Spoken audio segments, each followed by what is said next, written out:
We back. Gonna talk a little bit about the college basketball season. Yeah, at the end of the day, this earthquake, guy, there was an earthquake and it moved my entire setup around. Sorry about that. Let me just continue to move my camera back the way I like it. There we go.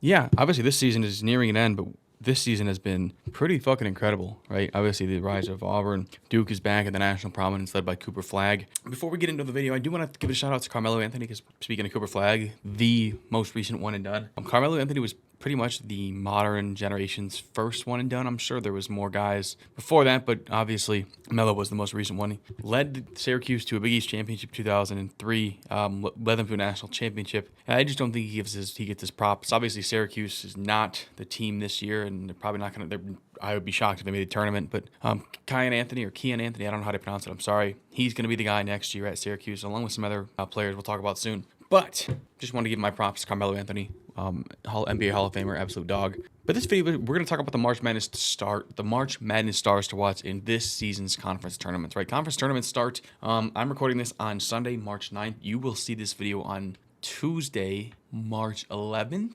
And then I think the tournaments should start that day. Some tournaments have already started. Some tournaments, the mid-major tournaments are already over. But we're just talking about the conference tournaments here. I'm in the SEC. We're going to start with Mark Sears, right? Mark Sears out of Alabama. That's the guy I think has the biggest impact on the SEC tournament, right? We just saw Mark Sears hit a game winner at Auburn, at #1 Auburn. So this team can clearly compete with the best of the best. They are a legit national championship contender. And last year averaged 24 points, 5 rebounds, 4 assists, shooting 46 from 3. Only had 2 turnovers. Led Alabama to the Final Four where they lost to Purdue. I don't remember if it was Purdue or UConn, but regardless. At the end of the day, this SEC tournament is going to be one of the best ever, right? It features, the league has 4 of the most respected teams in the country in Florida, Alabama, Auburn, and Tennessee. But if they win the SEC, they might snatch a #1 seed from March Madness, and it's going to rest on Mark Sears. Out of the Big 12, not going to be who you think. It's going to be Norchad Omier out of Baylor, right? At the end of the day, 2 years ago, Omier led Miami to its first ever Final Four run.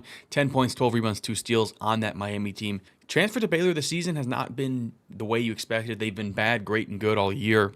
16 points. He averages Big 12 best 11 rebounds a game. His athleticism is absolutely vital to this team because they have a very wing-heavy rotation. Josh Ujanwana is the only Baylor Bear over 6'6" in their rotation. They're projected to be a 10 seed as of this recording. At the end of the day, if they can get a couple wins in the Big 12 tournament to avoid the slightest bubble conversation, this team legitimately has the talent to win the Big 12. Like, Jeremy Roach is an all-star. He's an elite guard.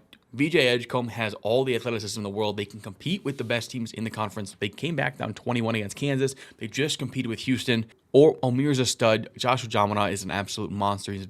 This is a good team. They just haven't been able to put it together. If they can put it together in this Big 12 tournament, they can make a serious run. Out of the Big East, Ryan Kalkbrenner, right? He's a guy, he's appeared in every March Madness since his debut in 2020, 2021, the year after the COVID ending season. He had a small role as a freshman, but he notched a double-double in Creighton's lone NCAA outing as a sophomore. He's averaged 20 points, 6 rebounds, and 2 blocks when they made the Elite Eight his junior year. And then last year, they made it to the Sweet 16, 20 points, 10 rebounds, 3 blocks during their Sweet 16 run last year. I mean, he's had an extensive March Madness history, but they're in the 8-9 seed discussion right now, right? They would need a deep run of the Big East tournament to avoid a second-round matchup with that 1 seed. And at the end of the day, it's going to rest on Kalkbrenner. This guy had 49, I think it was UTSA, or I don't remember who it was in the first week of the season. Kalkbrenner is a stud, but at the end of the day, it's going to depend completely on him, how far Creighton goes in both the Big East tournament and March Madness. Out in the West Coast Conference, it's only one team, it's Gonzaga, and it's going to be on the back of Ryan Nembhard, right? Last time we talked about Kalkbrenner, Ryan Nembhard used to play at Creighton, right? He had a 30-point game in that 2023 NCAA tournament, but now he's leading the Gonzaga attack. Gonzaga, a team that been great, but mostly good this year, right? It's going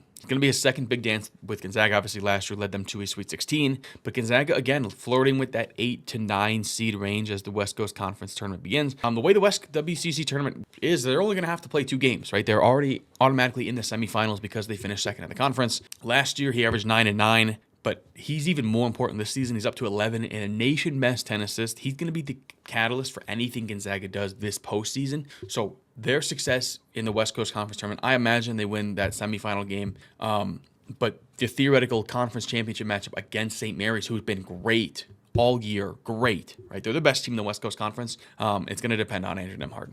Ryan Nembhard. I keep calling him Andrew Nembhard. Damn. I would be remiss to talk about the Big 12 and not talk about LJ Cryer out of Houston.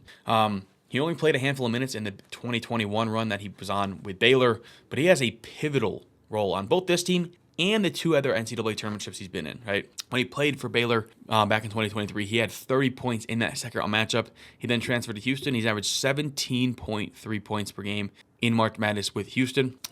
Houston's eyeing a national championship, right? They're atop the Big 12. He's averaged 42% from deep in conference play. As long as they avoid an early exit, they're going to get a 1 seed. He's the leader of this team. Obviously, Jawan Roberts and Emmanuel Sharp might be the engine, but this team, and in March Madness, you go as far as your guards take you. LJ Cryer is going to be crucial for the Houston Cougars and their ability to go deep into March. Going back to the Big East, I want to talk about Cam Jones, right? To me, Marquette last year and the year before, they both have earned 2 seeds, but they never made it to the Sweet 16, or excuse me, past the Sweet 16. It's going to be even tougher for them this year, considering I think they're going to be a 5 or a 6 seed. They won't be favored in the second round, let alone anything past that. But Cam Jones is an absolute stud, right? Averaged 17 points in 2 March Madness games in 2023, 22 points in the 3 games last year. Marquette has an opportunity in the Big East tournament to land a couple marquee wins, move their seeding up, and boost its perceptions as they head to the big dance. And finally, have not talked about the Big Ten. We got to talk about Purdue and Big Ten, right? Last year, Zach Edey was the reason Purdue went to the Big Ten championship and went to the national championship. However, I don't know if they make it as far without Braden Smith, right? Braden Smith really didn't play as much, or he didn't play much without Zach Edey. Averaged 9 assists to 2 turnovers last season. And to me, it's the biggest challenge for him is the efficiency in the big games as a shooter, right? Last year, Zach Edey was so dominant, it didn't matter, but they don't have that luxury again. Trey Kaufman-Brent has been awesome. Let me start that very clear, but to me, it's different. Braden Smith is a guy who's been there. I actually have a Braden Smith jersey. Don't hate me. I'm not a Purdue fan. I just like having, not really vintage jerseys or weird jerseys, but I like having jerseys that are I'm a collector. So that's my vice. He's a versatile, he's a very gifted guard. He's been in big moments, but now he's the 1A guy, right? His ability to handle increased pressure in the Big Ten tournament will be closely monitored. If he can do it, Purdue can go very far in the Big Ten tournament and in March. So at the end of the day, just wanted to talk about some of the teams that I think and some of the players in conference tournaments as this kicks off. This is the best time of the year. March Madness is so fucking sick. It's I'm never going to have a perfect bracket, but every year I think I'm going to get it. One year, I made it to the second day. I've only made it to the second day once, but I did have I had a 90-something percentile bracket, 99th percentile bracket one time. I'll never fucking touch that shit again. I got so lucky. Regardless, hope you guys enjoyed. Let me know down in the comments below if you think the guys that I talked about are the guys that are going to have the biggest impact on the teams in the conference tournaments. And let me know who you think, right?